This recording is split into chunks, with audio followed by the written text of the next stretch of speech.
Ramnath Kovind gives assent to 3 farm bills and Jammu and Kashmir Official Languages Bill 2020.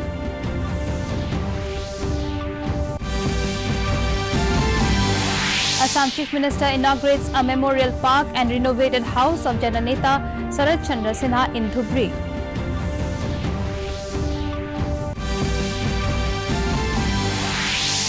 COVID recoveries cross landmark milestone of 50 lakh, no let-up in overall COVID scenario in Northeast. Union Health Minister Dr. Harshvardhan inaugurates vaccine portal for COVID-19 to create awareness.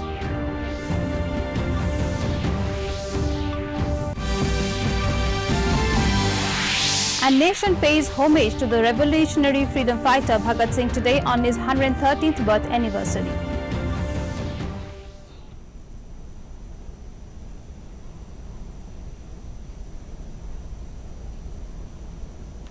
Good evening viewers, welcome to the Northeast News Bulletin. This is Sukanya Bharadwaj. Now with the news in details. President Ramnath Kovind today gave assent to 3 farm bills recently passed by the Parliament.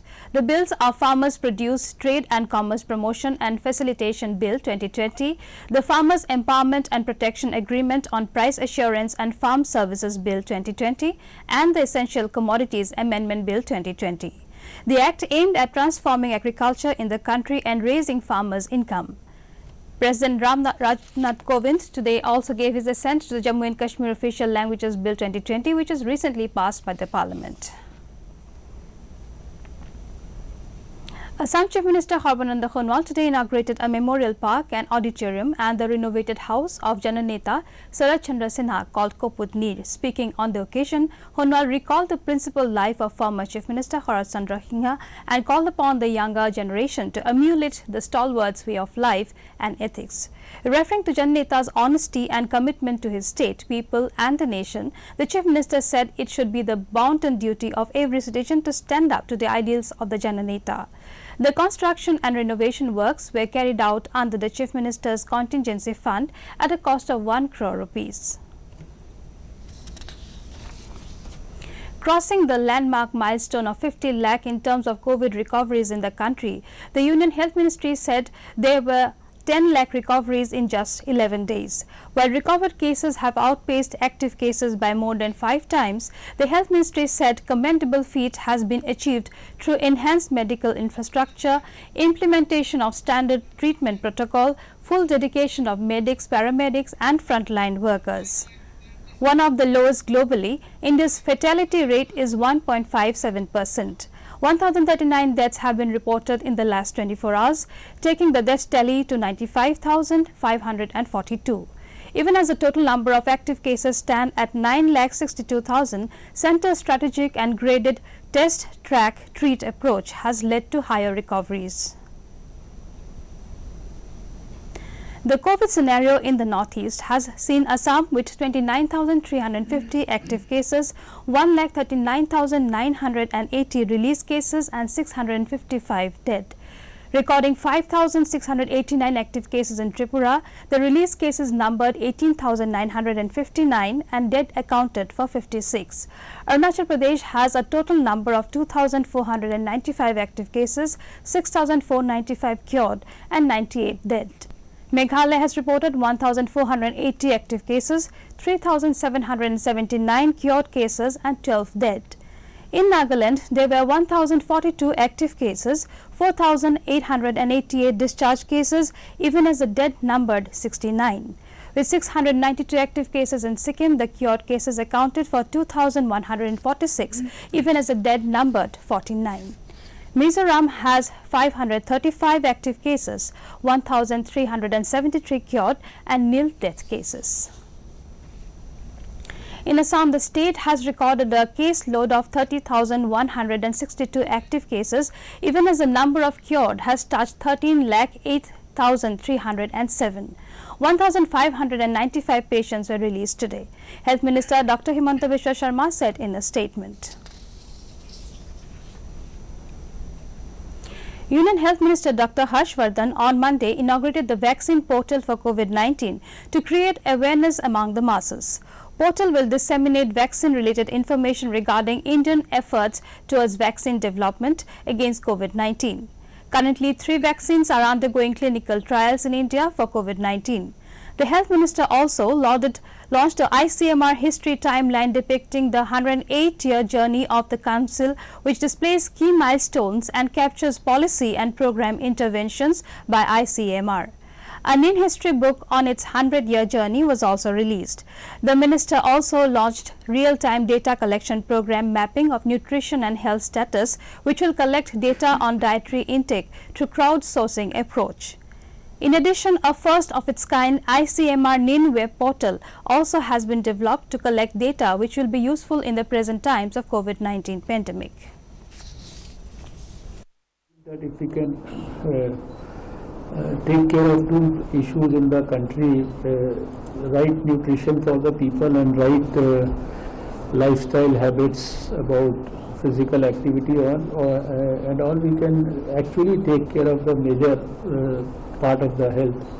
And of course, then aided by many other factors like good quality water, good quality sanitation, good quality air, environment. A strategy has to be planned whereby we can actually ensure that whatever good work has been done and whatever the outcomes of that research are, they are in some manner or the other, by making a good quality public health movement, we are able to.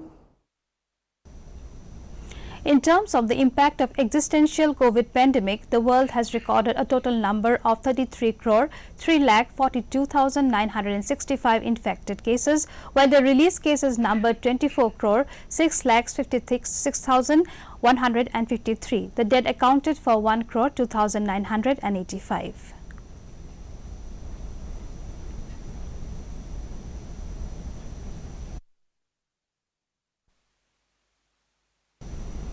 Defence Minister Rajnath Singh today said the new Defence Acquisition Procedure DAP 2020 will empower the Indian domestic industry through Make in India initiative.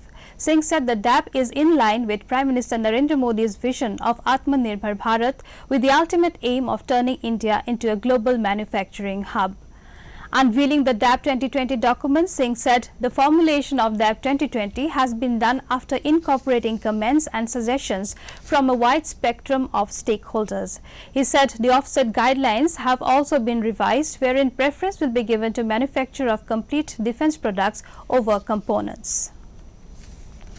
Assam Director General of Police Bhaskar Jyoti Mahanta has said the investigation into the Sub-Inspector of Police examination paper leak case is proceeding in the right direction. Addressing a press meet at the Assam Police headquarters today, DGP Mahanta said the probe into the leak has yielded positive dividends phase-wise, asserting that the State Chief Minister Sarbananda Sonowal has laid substantial emphasis on a foolproof probe into the leak. The police chief said several persons have been arrested in this regard. Inspector General of Police CID Surendra Kumar said flex banner, money receipts and 445 incriminating forms, among others, have been recovered from the premises of P.K. Datta's hotel and residence. The IGP said an amount of 5,50,000 rupees, an e-admit card, gold ornaments including a pistol with expired license were also recovered. In this regard, police also arrested Hirakjyoti Borua, Rituraj Bora, Rupak Deka and Joydeep Borua. With Joydeep Borua screened positive for COVID-19, he has since been admitted to Guwahati Medical College and Hospital. Additional Director General of Police Law and Order GP Singh said 2 flats allegedly belonging to P.K. Datta in Andheri, Mumbai have been sealed. Emphasizing on evidence-based investigation into the paper leak scam, Guwahati Police Commissioner Munna Prasad Gupta said the probe is in the right course. The DGP said the police department was considering announcing a reward leading to the arrest of former DIG P.K. Datta and BJP leader Diban Deka. Nation pays homage to the revolutionary freedom fighter Bhagat Singh on his 113th birth anniversary today. It was on this day in 1907 Bhagat Singh was born in Banga village of Lyalpur district of undivided Punjab province. He fought against British rule for the country's independence and was hanged in Lahore jail at the age of 23 along with Rajguru and Sukhdev. Prime Minister Narendra Modi paid tribute to Bhagat Singh and highlighted his contributions to India's freedom struggle. In his Mann Ki Baat program on Sunday, Modi described the great freedom fighter as a symbol of bravery and courage. The Prime Minister said another beautiful aspect of Shahid Bhagat Singh's life was that he well understood the importance of teamwork. Meanwhile, Assam Chief Minister Sarbananda Sonowal in his tweet paid heartfelt tribute to one of India's iconic freedom fighters, Shahid Bhagat Singh, on his birth anniversary. Sonowal said that he was an epitome of bravery and sacrifice. Information and Broadcasting Minister Prakash Javadekar today criticized Congress for politicizing farm bills. Addressing the media, Javadekar said Congress party is misleading farmers and doing politics over the reform move. He said farmers will not fall for these tactics of Congress. He pointed out that these reforms were also promised by the Congress in its poll manifesto. The Union Public Service Commission (UPSC) submitted before the Supreme Court today that it is impossible to defer the civil services examinations any further. A bench headed by Justice A.M. Khalwilkar asked the Commission to file an affidavit stating its stand for further hearing on Wednesday. The Apex Court was hearing a plea filed by a group of UPSC aspirants seeking postponement of the upcoming Civil Services Prelims Examination 2020. Dotted by winning pine trees and singing rivers and streams, Shillong, the Scotland of the East, is a tourist paradise. The cloud-kissed mountains and dales pregnant with rain have enriched many visitors to Meghalaya and its capital city, Shillong, and other tourist hotspots. In the aftermath of the COVID-19 pandemic, however, the tourism scene has changed, especially in the summers when Meghalaya turns into an extravaganza for tourists for Assam, Bengal and other states. Here is a report.